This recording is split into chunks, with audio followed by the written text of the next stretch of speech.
بسم الله الرحمن الرحيم. الحمد لله رب العالمين، والصلاة والسلام على أشرف الأنبياء والمرسلين، نبينا محمد وعلى آله وصحبه أجمعين. اللهم انفعنا بما علمتنا وعلمنا ما ينفعنا وزدنا علما وعملا وتوفيقا. رب اشرح لي صدري ويسر لي أمري واحلل عقدة من لساني يفقه قولي. آج ہم انشاءاللہ شروع کریں گے باب من لم یواجه الناس بالعتاب. باب نمبر 72 ہے کتاب الادب کا. من لم یواجه الناس بالعتاب، جو باب باندھا ہے امام بخاری رحمہ اللہ نے، اس سے مراد یہ ہے کہ وہ بات جو یا پھر جس مسئلے کی طرف اشارہ ہے امام بخاری کا، وہ من لم یواجه الناس، وہ شخص جو لوگوں سے بات نہیں کرتا، یا یواجه الناس بالعتاب، یا لوگوں کو ڈانٹتا نہیں ہے ان کی کسی غلطی پر. یعنی ڈانٹنا، عتاب کا مطلب ہے ڈانٹنا، ڈانٹ ڈپٹ کرنا، یا پکڑ کرنا، مواخذہ کرنا. وہ شخص جو لوگوں کا مواخذہ نہیں کرتا. مواخذہ کیوں نہیں کرتا؟ یعنی حیا منہ، ان سے شرم کھاتے ہوئے، حیا یعنی آڑے آتی ہے اس چیز میں. تو اس مسئلے کے متعلق کیا تفصیل ہے یا حقیقت کیا ہے اس بارے میں؟ یہ جو مسئلہ ہے اس کو امام بخاری نے ڈسکس کیا ہے یہاں پر اس باب کے اندر. جو حدیث ہے، پہلی حدیث، وہ ہے حضرت عمر بن حفص رضی اللہ رحمہ اللہ، جو امام بخاری کے استاد ہیں. قال حدثنا ابی، یہ اپنے والد سے روایت کرتے ہیں. قال حدثنا الاعمش، امام احمش رحمہ اللہ بہت جلیل القدر امام ہے، بہت بڑے امام ہیں. یہ محدثین میں سے ہیں، کتب ستہ میں تمام کتب کے اندر ان کی حدیث مروی، یعنی تمام ائمہ نے ان سے حدیث لی ہے اور ان کے حدیث موجود ہے. قال حدثنا مسلم، مسلم بن صبیح، یہ مسلم امام مسلم نہیں ہے، یہ مسلم جو ہیں یہ تابعی ہیں، اور یہ یعنی امام مسلم رحمہ اللہ سے متقدم ہے کافی، یعنی امام مسلم سے پہلے کے ہیں. امام مسلم رحمہ اللہ ان کے بعد کے ہیں. امام مسلم جو معروف ہے، مشہور ہے، جن کی صحیح مسلم ہے، وہ امام بخاری کے تلامذہ میں سے ہیں، امام بخاری کے اسٹوڈنٹس میں سے ہیں، امام بخاری کے طلاب میں سے ہیں، جو معروف و مشہور ہیں، جن کی صحیح مسلم کتاب ہے. یہ تابعی ہیں مسلم بن صبیح. ان کی وفات 100 ہجری میں ہوئی تھی، اور وہی بات ہے، اگر 100 ہجری میں وفات ہوئی تھی تو اس کا مطلب پیدائش ان کی کافی پہلے ہوئی تھی. عن مسروق قال، مسروق رحمہ اللہ فرماتے ہیں، قالت عائشہ رضی اللہ عنہا، عائشہ رضی اللہ تعالی عنہ روایت کرتی ہیں، صنع النبی صلی اللہ علیہ وسلم شیئا، کہ آپ صلی اللہ علیہ وسلم نے کوئی عمل کیا، کوئی فعل کیا. اس عمل کے اس چیز کو کرنے کے بعد، وہ جو بھی آپ صلی اللہ علیہ وسلم نے کی تھی، اس چیز کا تذکرہ اس حدیث میں نہیں ہے. فرخص فیہ، تو نبی اکرم صلی اللہ علیہ وسلم نے اس میں پھر رخصت جو ہے وہ عطا کی لوگوں کو، یعنی جو مسلمان تھے ان کے لیے گنجائش نکالی اس مسئلے کے اندر، اس مسئلے میں ان کے لیے آسانی نکالی. اور آپ صلی اللہ علیہ وسلم نے، رخصہ کا مطلب یہ ہے کہ آپ نے یہ کہا کہ اگر کوئی یہ بات، کوئی عمل نہ کرے یا اس کو ترک کر دے، یا کسی سے اس طرح نہیں بلکہ اس طرح ہو جائے، تو اس میں کوئی حرج نہیں ہے. یہ اس سے رخصت سے مراد یہ ہے کہ کوئی عمل کرنے میں، یا اس عمل کا کرنے کا حکم ہو تو اس کے نہ کرنے میں جو کوئی اگر حرج نہ ہو، تو اس بات کو کہتے ہیں کہ نبی اکرم صلی اللہ علیہ وسلم نے رخصت دی. رخصت کافی سارے مسائل کے اندر ہے، جیسے کہ رخصت سب سے معروف اور جو سب سے مفہوم سی بات ہے، اور جس چیز کے اندر جو سب سے معروف ہے، وہ نماز کے متعلق رخصت سفر کے مسئلے میں، کہ آپ پوری نماز نہیں پڑھیں گے، آپ نماز کو ادا کر دیں گے، جو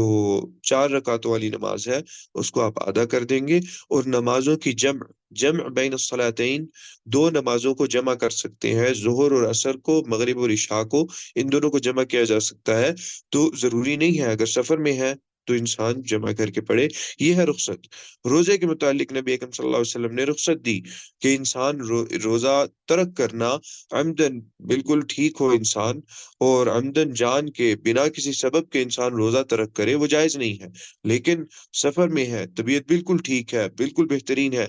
روزہ اگر ترک کرنا ہے تو ترک کیا جا سکتا ہے، کوئی اس میں حرج نہیں ہے۔ یہ ہے رخصت۔ اسی جو باب ہے کہ اس بات کے متعلق ایک حدیث ہے کہ نبی اکرم صلی اللہ علیہ وسلم، صحابہ کہتے ہیں کہ ہم لوگ آپ صلی اللہ علیہ وسلم کے ساتھ تھے، غالباً کسی سفر پہ تھے، غزوے پہ جا رہے تھے۔ لوگوں نے دیکھا کہ نبی اکرم صلی اللہ علیہ وسلم نے دیکھا کہ لوگ جمع ہو گئے ہیں کسی ایک جگہ پر، لوگ جمع ہیں۔ آپ نے فرمایا کیا بات ہے؟ انہوں نے کہا صائم، یا رسول اللہ روزے دار ہے۔ آپ صلی اللہ علیہ وسلم کو تعجب ہوا، آپ صلی اللہ علیہ وسلم گئے، آپ نے دیکھا معاملہ کیا ہے، کیوں لوگ سارے جمع ہے، اور کیا ہوا ہے؟ کوئی کسی کی طبیعت خراب ہو گئی ہے، کوئی فوت ہو گیا ہے؟ نبی اکرم صلی اللہ علیہ وسلم نے دیکھا روزے دار تھا، لوگ اس کو سائے میں رکھے ہوئے تھے، اور اس کو جو ہے وہ غالباً آتا ہے، حدیث کے الفاظ میں آتا ہے کہ اس کو جو تھے وہ سائے میں رکھ کے ہوا دے رہے تھے۔ نبی اکرم صلی اللہ علیہ وسلم نے فرمایا کیا بات ہے؟ انہوں نے کہا یا رسول اللہ روزے دار ہیں۔ آپ صلی اللہ علیہ وسلم کو وہاں پر غصہ آیا، اور آپ صلی اللہ علیہ وسلم نے یہ بات کہی، علیکم برخصت اللہ التي رخص لکم، کہ جو رخصتیں اللہ نے عطا کی ہیں، جو آسانیاں اللہ نے عطا کی ہیں، علیکم، علیکم سے مراد ہے ان پر عمل کرو، ان کو اخذ کرو، ان کو لو۔ جو رخصتیں اللہ نے عطا کی ہیں، روزہ رکھنا سفر میں واجب نہیں ہے، ضروری نہیں ہے، تو اگر کوئی توڑ رہا ہے، تو اگر کسی کے اندر اتنی سخت اور طاقت نہیں ہے اور وہ سفر کر رہا ہے تو وہ توڑے، لیکن وہ اس طرح کا معاملہ نہ کرے، اپنے اوپر اس طرح کر کے اپنے اوپر ظلم کرنے والی بات ہے۔ اور غالباً اس طرح کی چیز میں نے کہ تابعین میں سے تھے، واللہ عالم، میرے ذہن میں نام نہیں آ رہا کون تھے، ان کا اس طرح کا فتویٰ تھا کہ اگر انسان اس طرح کرتے ہوئے مر جائے،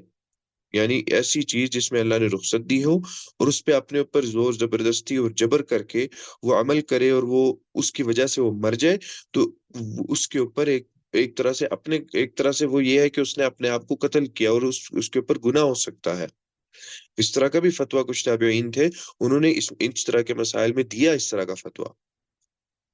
تو رخصت جو ہے، کچھ لوگ یعنی سخت ہو جاتے ہیں، وہ کہتے ہیں نہیں بھائی رخصت یہ ہے، اور وہ ہے، میری حاجت نہیں ہے۔ جیسے کہ نماز کے اندر بیٹھ جانا، اگر انسان کی استطاعت نہیں ہے تو انسان کو اجازت دی گئی ہے کہ انسان بیٹھ کے نماز پڑھے۔ تو اسی طرح کا کوئی مسئلہ تھا جس میں نبی اکرم صلی اللہ علیہ وسلم نے رخصت دی لوگوں کو، اور آپ صلی اللہ علیہ وسلم نے وہ عمل، یعنی اس رخصت والا عمل خود کیا۔ تو آگے فرماتے ہیں فَتَنَزَّهَ عَنْهُ قَوْمٌ، نبی اکرم صلی اللہ علیہ وسلم نے جو عمل کیا تھا، اس عمل کو کچھ لوگ تھے، ان لوگوں نے اپنے آپ کو اس سے دور رکھا، اس کو اپنے لیے پسند نہیں کیا، اس عمل کو یا اس رخصت والی بات کو اپنے لیے پسند نہیں کیا۔ ایک اور حدیث ہے جو مسلم میں آتی ہے، جس کے اندر یہ بات آتی ہے، یا اس کی تھوڑی سی وضاحت آتی ہے کہ انہوں نے اپنے لیے کیوں نہیں پسند کیا۔ کہتے ہیں کہ اپنے لیے انہوں نے اس وجہ سے پسند نہیں کیا کہ انہوں نے یہ کہا نبی اکرم صلی اللہ علیہ وسلم سے کہ یا رسول اللہ انکا لست مثلنا، کہ اے اللہ کے رسول آپ ہمارے جیسے نہیں ہیں۔ ٹھیک ہے، کس چیز میں ہمارے جیسے نہیں ہے؟ یعنی اعمال کے معاملے میں، اور اللہ تعالیٰ کی مغفرت اور استغفار کے معاملے میں۔ پھر انہوں نے کہا قد غفر اللہ لک ما تقدم من ذنبک وما تأخر، کہ اللہ کے رسول آپ کے تو اگلے پچھلے اللہ نے گناہ معاف فرما دیے سارے۔ تو اس حدیث میں، یہ مسلم کی روایت ہے، ٹھیک ہے، حضرت عائشہ رضی اللہ تعالیٰ عنہ سے یہ حدیث مروی ہے مسلم کے اندر۔ اس روایت میں آتا ہے فغاضب رسول اللہ صلی اللہ علیہ وسلم، اللہ کے رسول کو صلی اللہ علیہ وسلم کو غصہ آیا اس بات پر کہ میں رخصت دے رہا ہوں، اور وہ لوگ اس رخصت کو پسند نہ کرتے ہوئے ترک کر رہے ہیں، اور آگے سے یہ بات کر رہے ہیں، یعنی یہ حجت پیش کر رہے ہیں، اور اس میں بھی وہ جو بات تھی وہ یعنی کچھ علماء نے ملانے کی کوشش کی ہے اس حدیث کو یہاں پر اس حدیث میں، کہ وہ کیا بات تھی، کیا چیز تھی جو آپ صلی اللہ علیہ وسلم نے کی، جس پر عمل کیا اور رخصت ایک طرح سے عطا کی۔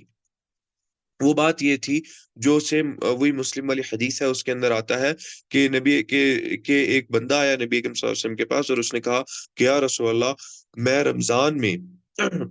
رمضان میں فجر کے وقت جب اٹھتا ہوں تو یا رسول اللہ کبھی کبھار جنابت کی حالت میں اٹھتا ہوں، تو وَأَنَا أُرِيدُ الصِّيَامَ، کہ اور اللہ کے رسول میں روزہ رکھنا چاہتا ہوں، لیکن مسئلہ یہ ہوتا ہے کہ میری آنکھ جنابت کی حالت میں کھلتی ہے، فَأَغْتَسِلُ وَأَصُومُ، تو اس نے وہ کہتا ہے کہ یا رسول اللہ میں غسل کرتا ہوں اور پھر میں میں روزہ رکھتا ہوں، تو کیا اس میں کوئی حرج ہے؟ کیونکہ اس مسئلے کے اندر نا کچھ کہہ لیجئے شروع میں سختی تھی اسلام کے، جب شروع میں روزہ واجب ہوا، رمضان کا روزہ واجب ہوا، تو اس مسئلے میں کچھ سختی تھی، تو یہ اس وجہ سے یہ بات پوچھی، فاغتسل واصوم، تو میں غسل کرتا ہوں اور میں روزہ رکھتا ہوں۔ فقال رسول اللہ صلی اللہ علیہ وسلم، تو اس حدیث میں، مسلم والی حدیث میں آتا ہے کہ اللہ کے رسول نے یہ ارشاد فرمایا، وَأَنَا تُدْرِكُنِ الصَّلَاةُ وَأَنَا جُنُوبٌ فَأَصُومُ، کہتے ہیں نبی اکرم صلی اللہ علیہ وسلم کہ میری بھی یہ حالت ہے کہ میرے ساتھ بھی ایسے ہو جاتا ہے کہ مجھے یعنی نماز کا وقت ہو جاتا ہے اور میں جنابت کی حالت میں ہوتا ہوں، لیکن میں روزے کی نیت کرتا ہوں۔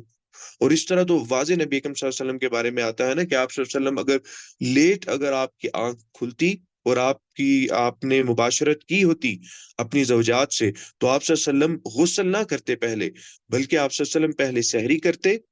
سحری ہو جانے کے بعد اذان ہو گئی اور اذان کے بعد یعنی سحری ختم کر دی، روک دیا کھانا، اس کے بعد نبی اکرم صلی اللہ علیہ وسلم غسل فرماتے اور اس کے بعد نبی اکرم صلی اللہ علیہ وسلم نماز کے لیے جاتے۔ ایک تو حدیث کے اندر ایسا آتا ہے کہ نبی اکرم صلی اللہ علیہ وسلم ایک دفعہ نماز پڑھنے کے لیے، پڑھانے کے لیے آئے صحابہ کرام کو، تو آپ صلی اللہ علیہ وسلم کے جو بال تھے وہ تر تھے، ان سے پانی ٹپک رہا تھا، ان سے پانی گر رہا تھا، تو یعنی اس سے یہ بات پتہ چلتی ہے کہ اور یہ رخصت والی بات تھی کہ رخصت ہے، ٹھیک ہے، کوئی حرج نہیں ہے کہ انسان اگر لیٹ اٹھا ہے تو پہلے اٹھ کے سحری کر لے اور اس کے بعد اگر اذان ہوگی ہے، کیونکہ وہ والا معاملہ واجب ہے، ٹھیک ہے، نہا تو بعد میں بھی سکتے ہیں، نماز سے پہلے پہلے نہا لیں اور اس کے بعد نماز پڑھ لیں، لیکن یہ والا جو مسئلہ ہے اس کا خاص وقت ہے، نبی اکرم صلی اللہ علیہ وسلم نے اس کا ایک خاص وقت مقرر کیا ہے، اور اللہ تعالیٰ کی طرف سے کہ جو روزہ ہے وہ اس وقت تک کھانا کھانا ہے، اس کے بعد نہیں کھانا، تو اس کی اجازت دی گئی، اور نبی اکرم صلی اللہ علیہ وسلم نے خود یہ بات فرمائی کہ میرے ساتھ بھی ایسے ہو جاتا ہے، یہ کوئی تعجب والی بات نہیں ہے، میں بھی انسان ہوں، انما انا بشر مثلکم، یہ وہ مکہ والے جو تھے ان کے ساتھ آپ صلی اللہ علیہ وسلم کی جو بات ہوتی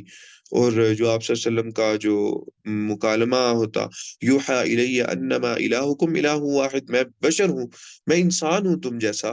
اور مجھ پر وحی کی جاتی، اور سورہ فرقان جو ہے وہ اس کے اندر آتا ہے کہ ما لهذا الرسول یأکل الطعام ویمشی فی الاسواق، یعنی وہ آپ صلی اللہ علیہ وسلم کی بشریت کا تقاضا جو تھا، وہ بشریت کا جو تھا وہ اس پر اعتراض کرتے تھے آپ کی بشریت کہ یار یہ کیسا، یہ تو بشر رسول ہے۔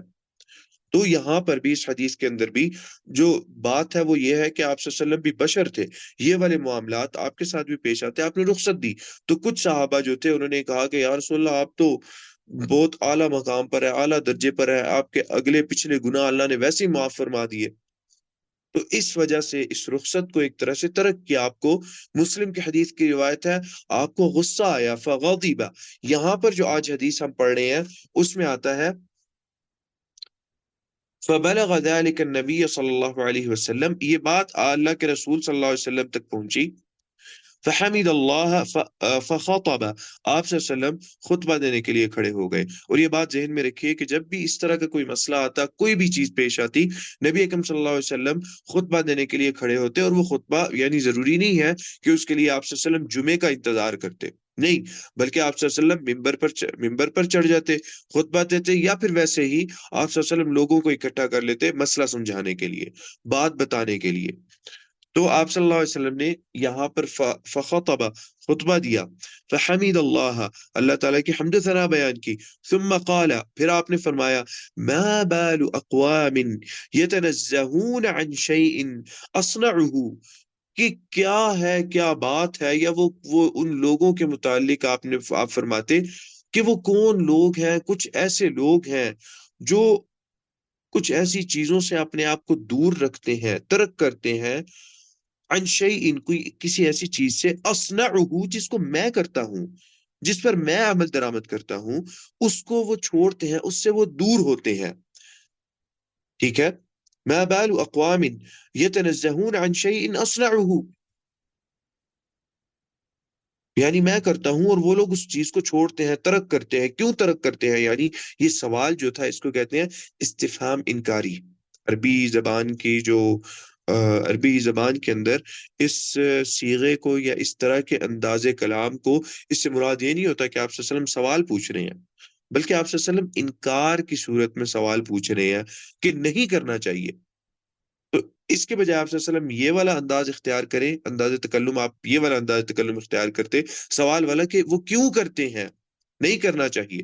ٹھیک ہے؟ آگے آپ نے فرمایا، فواللہ، اللہ کی قسم، انی لأعلمہم باللہ واشدہم لہ خشیہ،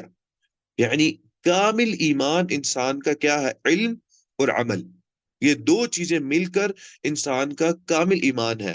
ایمان بنتا ہے۔ اور اس کے بارے میں آپ نے فرمایا کہ میں ان سے زیادہ اللہ کے متعلق جانتا ہوں اور ان سے زیادہ ڈرتا ہوں، یعنی میرا عمل بھی ان سے زیادہ ہے اور میرا علم بھی اللہ کے بارے میں ان سے زیادہ ہے۔ اسی لیے ابن تیمیہ رحمہ اللہ فرماتے ہیں کہ جو بھی بندہ اللہ کے متعلق، اللہ کے بارے میں اللہ کا علم اس کو جتنا ہے، وہ اللہ سے زیادہ ڈرتا ہے۔ جو بھی، جس بندے کا بھی علم اللہ کے متعلق زیادہ ہے، اللہ کی صفات کے بارے میں، اللہ کے معاملات میں، اس کا ڈر، اس کی خشیت اللہ تعالیٰ سے، اللہ تعالیٰ کے متعلق اس کی زیادہ ہوگی، یعنی اس کا تقوی اتنا ہی زیادہ ہوگا جتنا اس کا علم ہے۔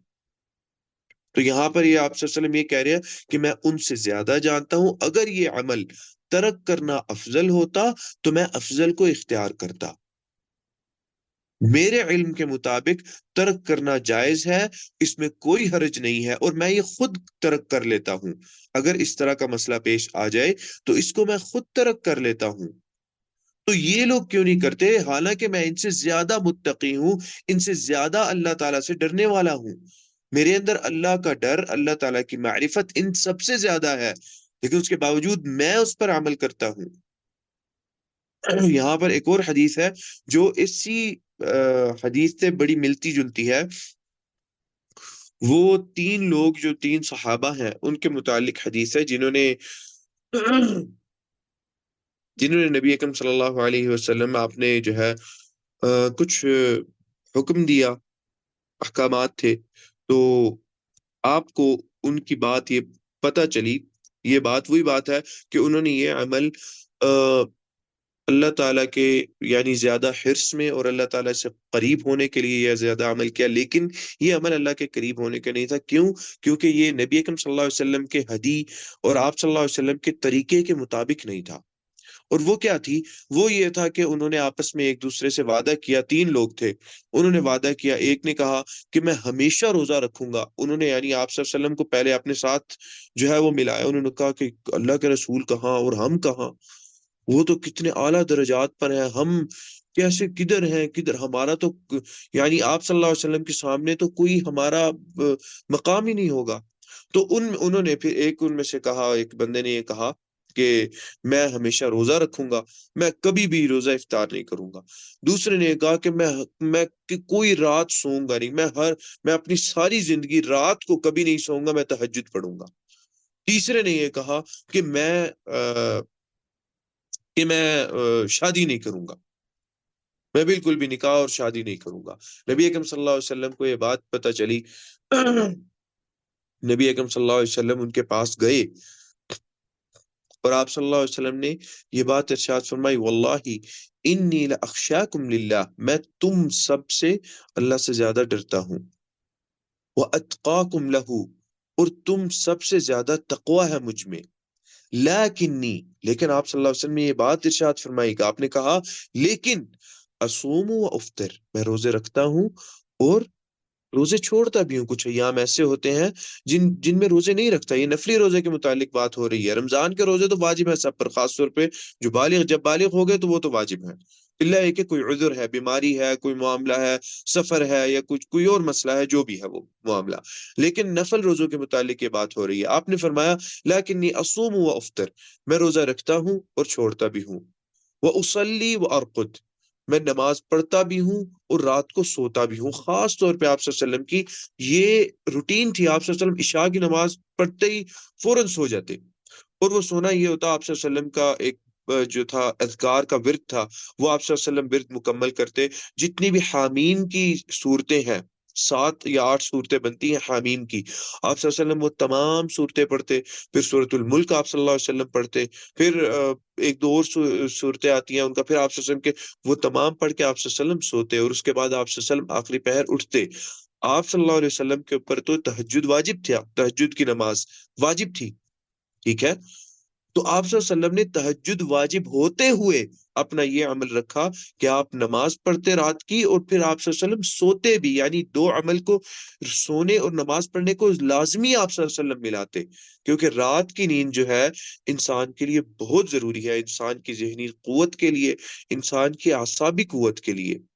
بہت ضروری ہے رات کی نیند۔ رات کی نیند اگر ختم کریں گے تو انسان کسی کام کرنے کے لائق نہیں رہے گا دن میں۔ تو آپ نے یہ بات فرمائی، آپ صلی اللہ علیہ وسلم پہلے سوتے، آپ صلی اللہ علیہ وسلم اس کے بعد پھر آخری پہر اٹھتے۔ حضرت عائشہ نے فرمایا کہ آپ صلی اللہ علیہ وسلم کی بہترین نماز ہوتی،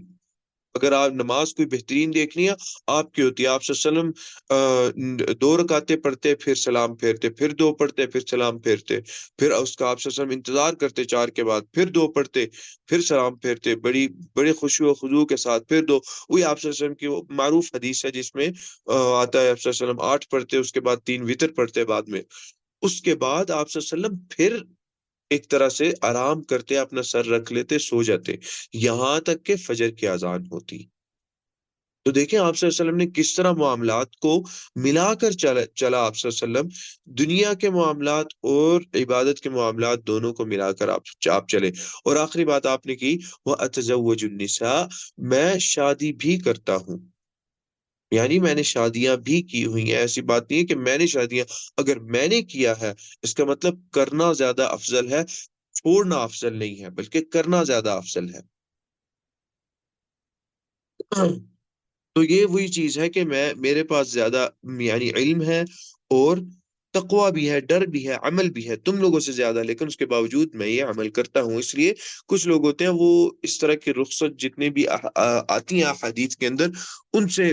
دور رہتے ہیں یا نہیں ان پر عمل کرتے، لیکن افضل یہی ہے کہ اگر اس طرح کی بندے کے سامنے کوئی ایسی چیز پیش آئے بندے کو، تو انسان عمل کرے، اس طرح کی رخصت اس کو اختیار کرے۔ بلکہ علماء نے یہ فرمایا ہے کہ اگر رخصت کو اختیار کرے گا تو اس کو رخصت اختیار کرنے کا اجر ملے گا،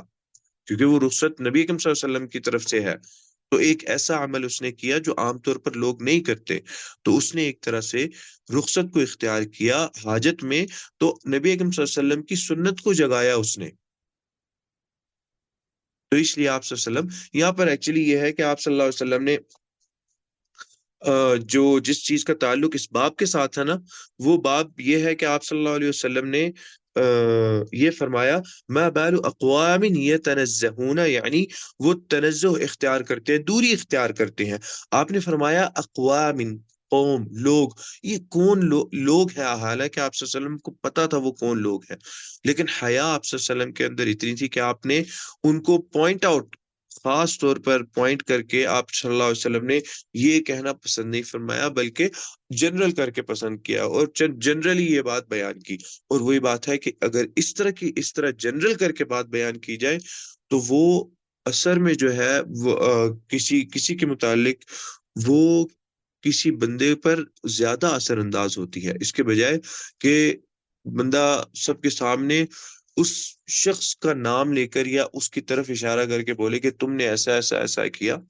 اس چیز سے بندہ متنفر ہو جائے گا۔ جو بھی آدمی ہے، وہ جو بھی اس نے عمل کیا، وہ شخص متنفر ہو جائے گا۔ لیکن اگر یہ والا عمل اختیار کیا جائے کہ ایسا یعنی لوگوں کے سامنے اس طرح کی بات کی جائے جس سے لوگ بھی سیکھیں، یعنی وہ ایک انداز ہے کسی کو نصیحت کرنے کا، اور وہ اس انداز کے اندر انسان مذاق اڑانے والا انداز نہ اختیار کر لے، انداز تو یہ والا اختیار کرے کہ سب کے سامنے وہ کہ کچھ لوگ ہیں یا ایک قوم میں سے کچھ لوگ ہیں وہ یہ کرتے ہیں، اس کے اندر عام سیدھا سیدھا نصیحت والا انداز ہو جس سے انسان سیکھے بھی، مذاق نہ اڑایا جائے کہ اچھا یہ تو ایسے ہے اور ایسے ایسے، اگرچہ بندہ یہ بھی، کیونکہ وہ پھر اس چیز سے باہر نکل جائے گی، حکمت اس کے اندر حکمت ختم ہو جائے گی، اس چیز کے اندر حکمت نہیں رہے گی۔ آگے حدیث ہے، قال حدثنا عبدان جو ہے یہ عبداللہ ابن عثمان ان کا نام ہے، قال اخبرنا عبداللہ ابن مبارک، بہت جلیل القدر یہ جو ہے وہ راوی ہیں، قال اخبرنا شعبہ عن قتادة سمعت عبد الله ابن ابی عتبہ مولا انس، عبداللہ یہاں پہ انہوں نے بیان کیا، امام بخاری رحمہ اللہ نے عبداللہ کون ہے، یا راوی نے بیان کیا کہ عبداللہ ابن ابی عتبہ ہے جو کہ انس رضی اللہ تعالی عنہ کے مولا کہتے ہیں غلام، جو کہ ان کے غلام تھے، عن ابی سعید الخدری، جو حضرت انس کے غلام ہیں، یہ روایت کر رہے ہیں حضرت ابو سعید رضی اللہ تعالی عنہ سے، حضرت ابو سعید خدری رضی اللہ تعالی عنہ سے کہتے ہیں، ثابت بن قیس نام تھا حضرت سعید خدری کا، کہتے ہیں قال كان النبي صلی اللہ علیہ وسلم اشد حیاء من العذراء في خدرها، کہتے ہیں آپ صلی اللہ علیہ وسلم، یعنی انہوں نے بیان کیا حضرت ابو سعید خدری رضی اللہ تعالی عنہ نے، آپ صلی اللہ علیہ وسلم کی حیا کیا تھی، یعنی کتنا آپ صلی اللہ علیہ وسلم کے اندر کتنی حیا کوٹ کوٹ کے بھری ہوئی تھی، فرماتے ہیں کہ آپ صلی اللہ علیہ وسلم کسی کنواری لڑکی سے بھی زیادہ شرماتے تھے، یعنی آپ کے اندر حیا جو تھی نا، دنیا میں حیا، کوئی ایک کنواری لڑکی ہونا جو بالکل سلیم العقل ہو، فتنوں سے بچی ہوئی لڑکی ہو، اس کے اندر جتنی حیا موجود ہوتی ہے اس سے زیادہ کسی اور کے اندر نہیں ہے، سوائے نبی اکرم صلی اللہ علیہ وسلم کے اندر۔ اس لیے آپ صلی اللہ علیہ وسلم نے وہ مثال بیان کی، آپ صلی اللہ علیہ وسلم نے ارشاد فرمایا، آپ صلی اللہ علیہ وسلم نے کہا کہ عذرا، وہی یعنی وہ لڑکی ہے جو فی خدرہا، اپنے کہہ لیں اپنے کمرے میں یا اپنے پردے کے اندر، وہی بات ہے جو کہ کنواری لڑکی ہے، اشد، اس سے بھی شدید آپ صلی اللہ علیہ وسلم کے اندر شرم و حیا تھی، فَإِذَا رَأَى شَيْئًا، آگے حضرت ابو سعید فرماتے ہیں کہ اگر آپ صلی اللہ علیہ وسلم کوئی ایسی چیز دیکھتے، یکرہہ، جو آپ کو ناپسند ہوتی، جس کو پسند نہ کرتے آپ صلی اللہ علیہ وسلم، عرفناہ فی وجہہ، ہم نبی اکرم صلی اللہ علیہ وسلم کے چہرے سے جان جاتے کہ آپ صلی اللہ علیہ وسلم کو یہ چیز پسند نہیں آئی، یہ عمل پسند نہیں آیا۔ وہی بات ہے کہ حیا کی وجہ سے آپ صلی اللہ علیہ وسلم شاید اس وقت اس اس لمحے منع نہ کر پاتے، حیا، شرم و حیا کی وجہ سے، لیکن چونکہ تبلیغ کا معاملہ ہے اور آپ صلی اللہ علیہ وسلم کا ایک یہ مشن ہی یہ تھا اور آپ صلی اللہ علیہ وسلم کا کام ہی یہ تھا، آپ صلی اللہ علیہ وسلم ایک طرح سے پھر وہ اپنے ایک بڑے حکیمانہ انداز میں تبلیغ کرتے، بیان کرتے، اس مسئلے کو، اس غلطی کو واضح کر دیتے، اور وہ صحابہ کرام ان کی بھی عمل کرنے کی مثال ایک اپنے میں آپ تھی، وہ مثال اس کے بعد کبھی نظر نہیں آئی، یعنی آپ صلی اللہ علیہ وسلم سے سنتے، آپ نے نام نہ بھی لیا ہوتا، جو شخص یہ بات سمجھ جاتا کہ یہ عمل میرے اندر ہے، اگرچہ میرا نام نہیں لیا گیا، وہ چھوڑ دیتا، وہ عمل اس عمل سے دور ہو جاتا۔ اس لیے آپ صلی اللہ علیہ وسلم، یعنی آپ صلی اللہ علیہ وسلم کی حیا کے متعلق ہے کہ آپ صلی اللہ علیہ وسلم جو ہے وہ حیا آپ صلی اللہ علیہ وسلم کی کتنی زیادہ تھی، اور بھی بہت ساری چیزیں آتی ہیں، جیسے کہ آتا ہے وہ حضرت زینب رضی اللہ تعالی عنہا سے آپ صلی اللہ علیہ وسلم کا جب نکاح ہوا نا، حضرت زید کے بعد، حضرت زید جو آپ صلی اللہ علیہ وسلم کے منہ بولے بیٹے تھے، اور اللہ تعالیٰ نے اس سارے حکم کو ختم کرنا تھا، کیونکہ منہ بولے بیٹے کو عرب کے اندر اصلی بیٹا سمجھا جاتا تھا، اس حکم کو اللہ نے ختم کرنا تھا کہ اس کی کوئی حقیقت نہیں ہے، اس حکم کو بالکل معطل کیا جائے گا، ختم کیا جائے گا، ٹھیک ہے، یعنی منہ بولا بیٹا کوئی چیز نہیں ہوتی، اس کا کوئی مسئلہ نہیں ہوتا کہ جی اس کو، کیونکہ عرب جو تھے وہ پھر اس کو پورا بیٹا بناتے تھے، اور اس کو پھر وراثت میں بھی حصہ ہوتا تھا، اور ساری چیزیں اس کے ساتھ اصلی بیٹے کی طرح کرتے تھے، شریعت نے اس کو بالکل ختم کیا، شریعت نے کہا، اور عرب نام بھی بدل لیتے تھے، نام اس لیے حضرت زید رضی اللہ تعالیٰ عنہ کو زید بن محمد کہا جانا شروع ہو گیا، تو ان کے ساتھ شادی ہوئی تھی حضرت زینب کی. پھر اس کے بعد وہ ایک لمبا مسئلہ ہے. حضرت زینب کی جب آپ صلی اللہ علیہ وسلم سے شادی ہوئی نا، یہ آپ صلی اللہ علیہ وسلم کی جو ہے وہ چچا زاد ہے، حضرت زینب رضی اللہ تعالی عنہ. تو اس پہ آپ صلی اللہ علیہ وسلم کی شادی ولیمہ جو تھا اس پہ کچھ لوگ آئے، بیٹھے رہے. آپ صلی اللہ علیہ وسلم آئے ان کے پاس، اور آپ نے دیکھا وہ بیٹھے ہوئے ہیں، آپ صلی اللہ علیہ وسلم چلے گئے. پھر آپ صلی اللہ علیہ وسلم آئے، آپ نے دیکھ، کیونکہ وہ جو طریقہ تھا نا وہ یہ تھا کہ لوگوں کے لیے کھانا رکھا جا رہا تھا، لوگ آتے کھاتے اور اٹھ کے چلے جاتے. ایک جو گروہ تھا وہ بیٹھا رہا لوگوں کا کافی دیر تک. آپ صلی اللہ علیہ وسلم کو بڑا یعنی وہ ناپسند لگی، وہ چیز پسند نہ آئی آپ کو. آپ نے 3 سے 4 بار آپ آئے اور آپ صلی اللہ علیہ وسلم نے دیکھا وہ بیٹھے ہیں، پھر آپ صلی اللہ علیہ وسلم واپس چلے گئے. پھر آئے، دیکھا بیٹھے ہیں آپ، پھر واپس چلے گئے. دیکھا پھر بیٹھے ہیں، کیونکہ آپ صلی اللہ علیہ وسلم وہ یعنی آپ صلی اللہ علیہ وسلم اپنی زوجہ کے پاس جانا چاہتے تھے، حضرت زینب رضی اللہ تعالی عنہ. تو یہ معاملات، یہ جو دعوت کے ہیں مکمل کر کے جلد معاملات کرنا چاہتے تھے، آگے آگے جو ہے آپ صلی اللہ علیہ وسلم زینب کے پاس جانا چاہتے تھے. تو اس لیے آپ صلی اللہ علیہ وسلم، وہی بات ہے، وہاں پر آپ صلی اللہ علیہ وسلم نے شرم کی وجہ سے ان سے کہا نہیں کہ اب آپ اٹھ سکتے ہیں یا جا سکتے ہیں، یہ وقت ختم ہو گیا ہے، لوگ نہیں ہیں اور اب کوئی بھی نہیں آ رہا اور آپ لوگ بیٹھے ہوئے ہیں، تو ہمیں صرف آپ کا انتظار ہے. یہ بات بھی نہیں آپ صلی اللہ علیہ وسلم نے کہی، شرم کی وجہ سے، شرم و حیا کی وجہ سے، جو آپ صلی اللہ علیہ وسلم کے اندر کوٹ کوٹ کے بھری ہوئی تھی. اللہ تعالیٰ سے دعا ہے کہ اللہ تعالیٰ ہمیں ان چیزوں پر، ان بہترین اعمال اور ان بہترین آداب پر اللہ تعالیٰ ہمیں عمل کرنے کی توفیق عطا فرمائے. قد قلت ما قلت ان صوابا فمن الله وان خطأ فمني والشيطان واستغفر الله انه كان غفارا. والسلام عليكم ورحمة الله وبركاته.